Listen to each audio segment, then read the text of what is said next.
Conference इसलिए बुलाई है कि आपने देखा होगा अभी नगर निकाय के जो चुनाव होने जा रहे हैं वर्तमान में, तो उसमें एक ऐसे प्रत्याशी महोदय हैं जो अपने आप को समाजवादी पार्टी का कहते हैं, और समाजवादी पार्टी ने अभी बहेड़ी क्या बरेली क्या पूरे उत्तर प्रदेश में कहीं भी माननीय राष्ट्रीय अध्यक्ष जी ने प्रत्याशी घोषित नहीं किया है, लेकिन उन्होंने अनुशासनहीनता शुरू कर दी।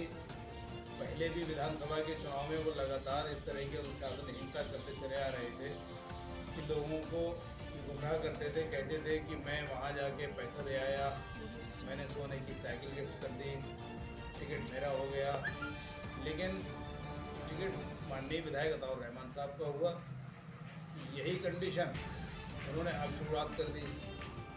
एक पोस्टर मैं आपको दिखाता हूँ, ये इन्होंने एक पोस्टर जो है ये बनवाया है और ये पोस्टर सब जगह लगे हुए हैं। इसमें अपने आप को समाजवादी पार्टी का प्रत्याशी इन्होंने घोषित कर दिया है। तो ये राष्ट्रीय अध्यक्ष जी से बड़े तो हो नहीं गए। जो राष्ट्रीय अध्यक्ष जी ने अभी किसी का भी टिकट का ना नगर निगम का मेयर का किसी का टिकट हुआ है, जब अभी रिजर्वेशन हुआ नहीं है, रिजर्वेशन हो जाएगा और उसके बाद में फिर तय होगा कि कौन प्रत्याशी कहाँ से होगा। तो इन्होंने अपने आप को राष्ट्रीय अध्यक्ष से ऊपर साबित करते हुए प्रत्याशी ये लिखा है। तो हमने जिलाध्यक्ष जी से भी कल बात की थी, हमारे विधानसभा अध्यक्ष जी ने भी कल बात की थी, और जिलाध्यक्ष जी ने आज कुछ अखबार में आया, अभी उसकी कटिंग मेरे पास मौजूद है, और उन्होंने ये कहा है कि इस तरह से अगर कोई भी प्रत्याशी लिखेगा वो अनुशासनहीनता मानी जाएगी और उसके खिलाफ कार्रवाई भी की जाएगी। तो मेरी आपके चैनल से ये मांग है, आप लोगों के माध्यम से ये कहना चाहता हूँ कि ऐसे लोगों को बेनकाब होना चाहिए, जो लोगों को गुमराह करते हैं, तो जिन्होंने लगातार समाजवादी पार्टी के प्रत्याशियों का विरोध किया। लोकसभा का चुनाव था, तो लोकसभा के चुनाव में उन्होंने बीजेपी का समर्थन किया। उसके बाद में बिलासपुर मुखी का चुनाव आया, खुलेआम बिलासपुर मुखी में बीजेपी का समर्थन किया, बीजेपी के प्रत्याशियों को लड़ाया। एमएलए का चुनाव आया, एमएलए के चुनाव में उन्होंने अपने भाई को भारतीय जनता पार्टी में भेज दिया और खुद अपने कई जगह उन्होंने फ़ोन कर करके बीजेपी की मदद की और वोट मांगे। उसके बाद एमएलसी का चुनाव आया, स्थानीय निकाय का, उसमें बीजेपी की मदद की। तो जो इंसान लगातार बीजेपी की मदद करता हो और आज वो अपने पोस्टर में फ्लैक्स में अगर ये बात लिखवा रहे हैं कि साहब बीजेपी को हराने में, भारतीय जनता पार्टी को हराने के लिए मात्र एक दमदार प्रत्याशी, बीजेपी से मिलकर इन्होंने पूरे 5 साल अपनी नगर पालिका स्वयं चलाई, जबकि पत्नी इनकी चेयरमैन थी। एकमात्र ऐसे व्यक्ति हैं ये कि जो पूरे 4.5 साल से पौने 5 साल तक नगर पालिका के ईओ साहब के कमरे में रहे, जबकि इनको कोई रहने का वहाँ अधिकार नहीं था। अपना मकान होते हुए, अपना घर होते हुए भी नगर पालिका में रहना, ये कहाँ का इंसाफ है। जबकि कोई भी चेयरमैन होता है वो केवल जाते हैं, अपने समय से गए, ऑफिस के काम निपटाए और चले आए। हालात ऐसे हो गए, भ्रष्टाचार नगर पालिका में इतना हो चुका है चरम सीमा पर कि अभी आपने देखा होगा कि शेरनगर में एक रोड अभी पड़ा है, वो भी हमने उसकी बहुत डिमांड की। मैंने लगभग कस्बे में हर वार्डों में मीटिंगें की और मीटिंगें करके मैंने लगातार एक शागड़ अब्बास नगर वाले रूट की, एक शेरनगर वाले कब्रिस्तान रोड की मांग की। मैंने अधिकारियों को लिख कर दिया। वो रोड अगर डले भी तो आपने देखा होगा वो उसमें मुश्किल से एक माल पड़ा होगा। इधर रोड पड़ता है और पीछे से रोड जो है उधड़ता चला रहा है। तो मेरी आप लोगों के माध्यम से ये मांग है अधिकारियों से कि इसकी जांच होनी चाहिए और इनके खिलाफ कार्रवाई होनी चाहिए, और ये ओपन करना चाहिए कि कितने लिमिट में वो रोड पड़ा है और कितना इसमें मानक के अनुसार इन्होंने कोई काम नहीं किया है।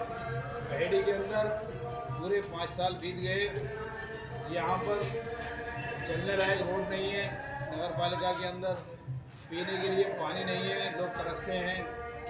अगर ज़रा सी बारिश हो जाए तो पूरा टापू बन जाता है बहेड़ी नगर, चाहे मीना बाज़ार हो, कलपड़ा हो, नई बस्ती हो, अब्बास नगर हो, ये सारे जितने भी बस्तियाँ हैं सब डूब जाती हैं। और कोई बड़ी बड़ी मांगे लोग उन्होंने कहा था, पहले चुनाव से पहले घोषणाएं की थी तो वो घोषणा भी फर्जी साबित हो गई। इन्होंने ये घोषणा की थी कि साहब हम एक शादी हाल बनवाएंगे, गरीबों की शादियां करवाएंगे, पेंशन मिलेगी, लोगों को मशीनें मिलेंगी। ये ड्रामा इन्होंने फिर शुरू कर दिया।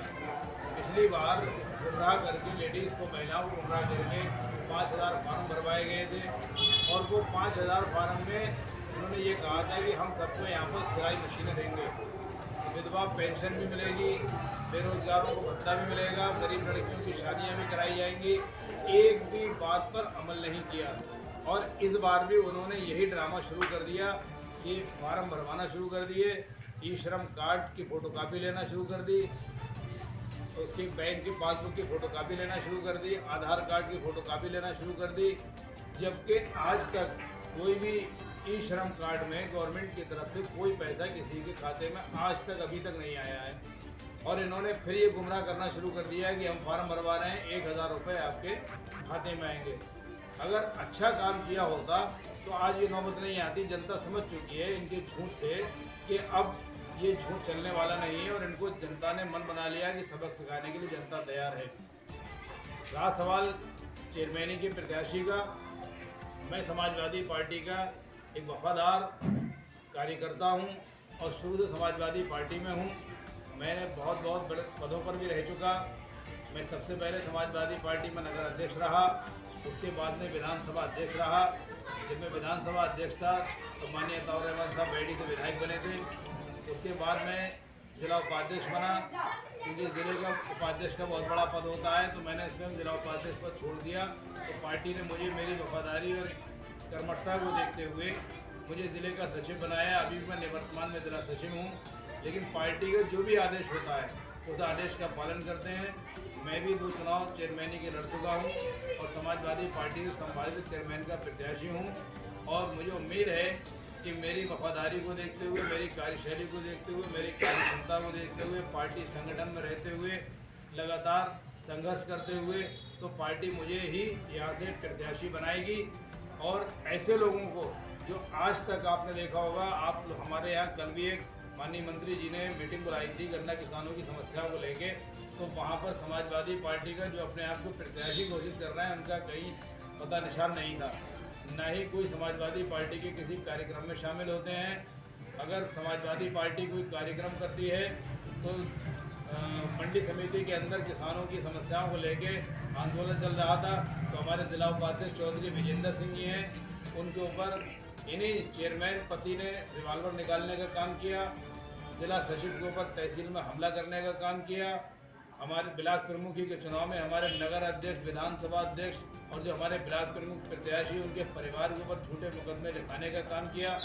जो समाजवादी पार्टी के हमारे मेन पदाधिकारी हैं, अहदेदारान हैं, उन लोगों के खिलाफ झूठे मुकदमे लिखाने का काम भी इन्हीं चेयरमैन पति ने किया। आज अपने आप को समाजवादी पार्टी का कहते हैं। तो मैं माननीय आपके चैनल के माध्यम से कहना चाहता हूं कि ऐसे लोगों को बेनकाब होना चाहिए और जनता को ये सबक जनता सिखाने के लिए बैठी हुई है। मैं क्योंकि चेयरमैनी का प्रत्याशी हूं और मैं आप लोगों के सामने ये घोषणा करता हूं कि मुझे पार्टी अगर टिकट देती है, मैं चुनाव लड़ूंगा।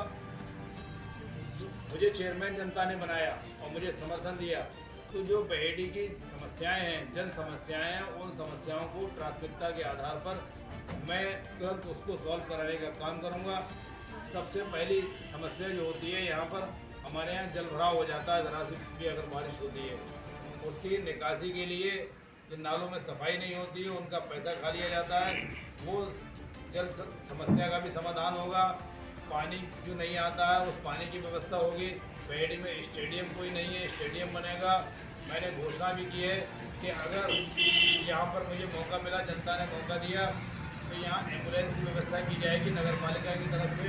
अगर नगर में हमारे कोई भी बीमार पड़ता है, गंभीर रोगी है या उसको जाने की जरूरत पड़ती है, तो अस्पताल से नहीं आ पाती है एम्बुलेंस, तो हमारी नगर पालिका में जो एम्बुलेंस खड़ी रहेगी वो एम्बुलेंस से लोगों की सुविधा में काम आएगी। उसके अलावा हम मोहल्ला क्लिनिक बनाने का काम करेंगे। जितने भी यहाँ पर हमारे चौराहे हैं उन चौराहों को खूबसूरत बनाएंगे और वाईफाई की सुविधा भी बहेड़ी में नगर में करवाएंगे। CCTV कैमरे हर चौराहे पर लगवाएंगे कि जो ऐसी सुविधाएं हैं